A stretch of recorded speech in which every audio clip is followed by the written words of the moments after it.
works of individuality, self-expression, and freedom, then why are they so frowned upon within the workplace? And if people are doing nothing more than putting their pain or happiness that's bound on the inside on the outside, then why are people so unaccepting? Many company policies vary in what is acceptable when it comes to this type of self-expression. Statistically, 70% of employees hide their tattoos from their boss. 86% of college students with physical tattoos have surveyed that they think it would be harder to find a job after graduation. 89% of these students carefully consider where to put a tattoo and how it will potentially impact their job opportunities. So, let's look back to our previous scenario. If you have had two potential employees, but instead of it being one tattooed versus not, one would be a male and the other would be a female, would there be as much of a negative misconception? Or one being straight versus LGBT, or black versus white? Maybe in the past few generations it would be, but companies have adapted to this new form of self-expression.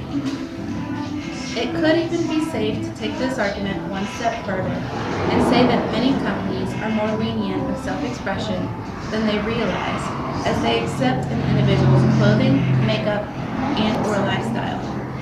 So where do we draw the line with self-expression?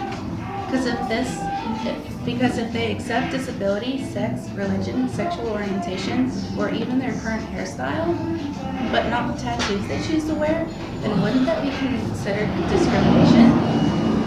So, when did someone's physical appearance define their behavioral patterns, intelligence, and approachability?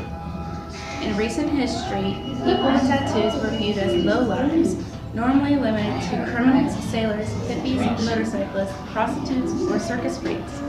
However, in today's generation, tattoos are widely accepted and are considered to be the bad boys and girls signature, making those who have them heartthrobs of the Western popular culture. Since the wide acceptance in the 1960s, with the mainstreaming of bikers and hippies within the culture, the stigma we currently have in the workplace primarily began in the 1990s.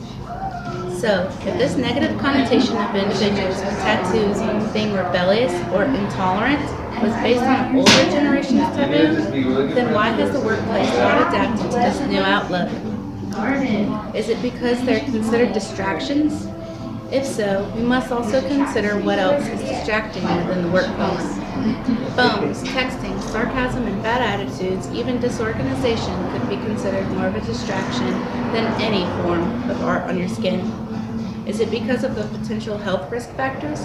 If so, you must also take into consideration the other things people do to their bodies that would be considered a health risk factor.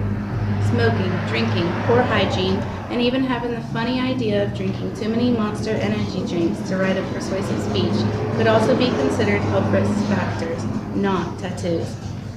If there is one thing I say today that you could take home with you, it would be this. Never judge someone's work ethic, ability, or character on their physical appearance.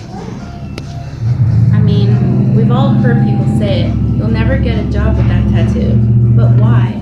Is it because they are not professional, corporate, and simply considered to give that certain message of rebellion? Most individuals I've ever met with tattoos have been nicer than many who do not. Ink does not make someone a bad person or a bad worker, and quite frankly, having to hide or cover up who you are is exactly the same thing as a don't ask, don't tell policy that up until recently was used for many LGBT individuals. Some of the nicest and hardest working individuals we will ever meet will probably have tattoos, and it is our responsibility to put the past generation's negative misconceptions to rest within the workplace so that they can have the same chance at certain jobs as everyone else.